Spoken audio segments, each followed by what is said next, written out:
अगर सरकार की नीयत पिछड़ों के लिए सही है तो इस गजट का संशोधन करिए। बैठे हैं धर्मेंद्र प्रधान जी, अक्सर बात पिछड़ों की करते हैं, लेकिन इस गजट में कहीं पिछड़ों की चर्चा नहीं है। सभापति जी, पिछड़ों के साथ 2011 की जाति जनगणना में भी धोखा हो चुका है और इसलिए पूरे देश के पिछड़े वर्ग के लोगों को आज भी इस बात से डर है, भय है कि सरकार जो कह रही है, सरकार जो बात कर रही है और सरकार की जो नीयत है, दोनों में बहुत अंतर है।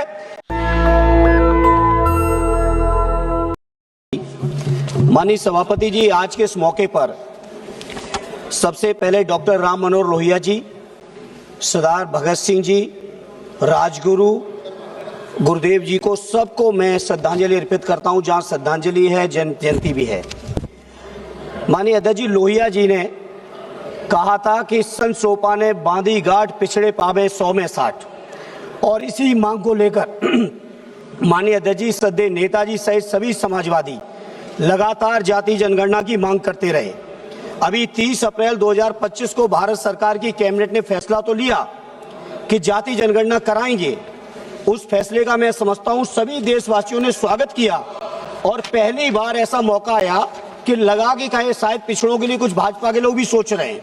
लेकिन सभापति जी, 22 जनवरी 2026 को जो नोटिफिकेशन आया है जाति जनगणना को लेकर, जिस जाति जनगणना में लगभग 33 सवालों के लिए गजट हुआ है, जाति जनगणना के लिए 33 सवालों में सभापति जी, हम लोग बड़ा चश्मा लगा के ढूंढ रहे थे कि शायद इस गजट के अंदर कहीं पिछड़े वर्ग का जिक्र हो, लेकिन बहुत दुर्भाग्य की बात है सभापति जी, गजट में जिक्र नहीं है।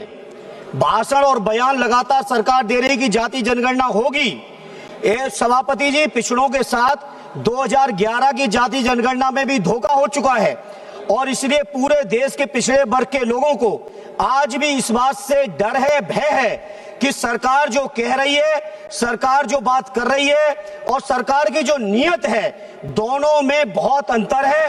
अगर सरकार की नीयत पिछड़ों के लिए सही है तो इस गजट का संशोधन करिए। बैठे हैं धर्मेंद्र प्रधान जी, अक्सर बात पिछड़ों की करते हैं, लेकिन इस गजट में कहीं पिछड़ों की चर्चा नहीं है। सभापति, आधा मिनट सब।